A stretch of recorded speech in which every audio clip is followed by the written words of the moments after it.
So stick on Tatum here. I mean, I think what we saw in this finals is that he is just not yet elite. Not saying that he's not going to get there. Not saying that he could easily be back and leading this team to another finals appearance next year. But at this very moment, Tatum is not an elite player. But at the very least, he would have scored alongside Curry if he was an elite player. I'm not saying he would have led this team to the title, but he would have scored more points.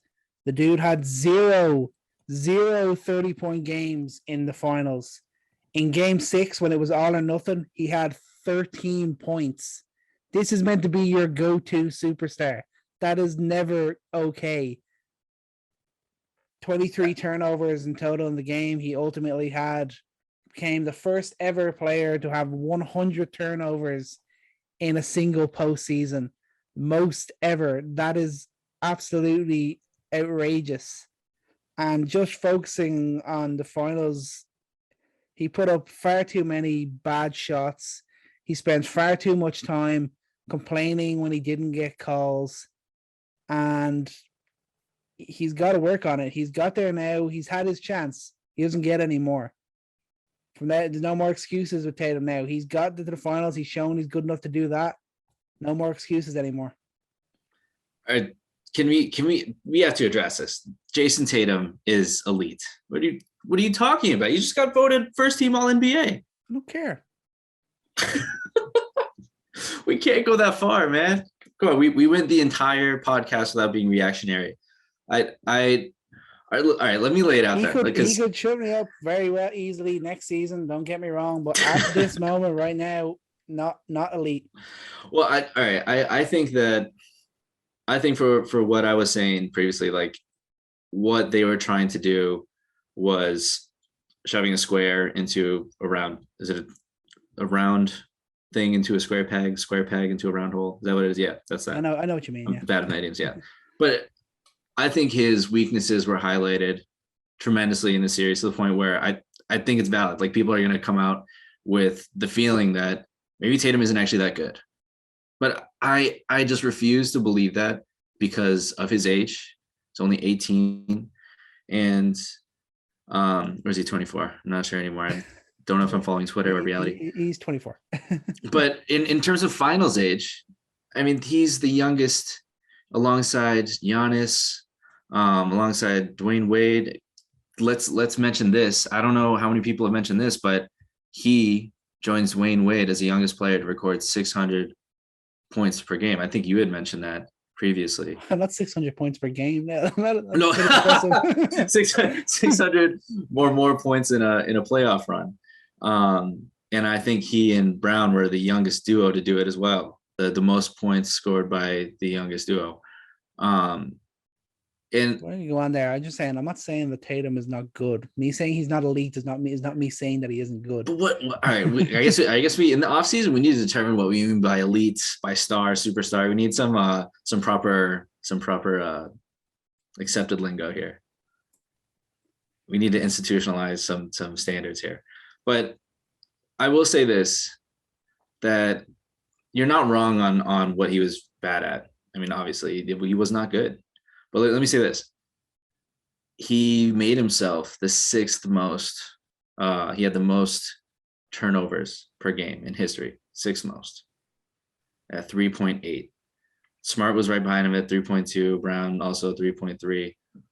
You know who's ahead of him all time at fifth most turnovers per game in finals history? LeBron? Or is he higher? Right. He's probably way higher, is he? Right answer. Okay. 3.9 turnovers per game in the finals in I think it's 55 games. You know what he did in his first series in 2006 against the Spurs? 5.8 turnovers per game. The narrative back then was very similar, that he was not meant to hold the ball that much. He was not meant to play make that much, that it was inefficient, that he should not be doing as much as he was. But he also put up the points and the assists to kind of make up for that now. No, yeah. But I think that's the conversation we're getting to. And maybe we just get to it now. Let's just rip the Band-Aid off. Can Jayson Tatum become that guy, the guy? Yeah, 100%. Yeah. Think so. Yeah. And this is so funny. I feel like you have really hard on Tatum because you believe in him. So you're like, okay, he's not elite, but I'm a little bit more accepting of what I think he might be, and I don't think he's going to be as good as what you think. And I'm like, he did fine because I don't. This is the difference for me. And we've compared Luka and Tatum for like innocuous reasons, but they're two wings that I think both of their teams wanted to run through their offense, run their offense. And Luka, you see his results there. Tatum, you see the results here. And if you look at the tape, the difference between these two players and the decision making that they make, I think is so representative of the level of player, the level of IQ on the offensive end, level of instinct, that innate ability to predict plays, that innate ability to know what's going to happen before it happens. And I just don't think Tatum has that. And I'm not saying that he can't be the best player on a finals team. I think he can be that, but I don't think what he was asked to do in this finals is what ultimately is going to bring out that best players in a final series. Yeah, I get what you're saying there. I think, yeah, I agree with you as well. What you're saying on him and Luka are not the same player. They shouldn't be played the same way. Yeah, no, yeah, I can agree with that. Yeah, and I think that there's so much room for improvement in what he does. Absolutely. But yeah, that playmaking aspect, I think that we saw him stress the very limits of what he can do as a on-ball creator for others. And I think it's really encouraging to see because he absolutely distributed well.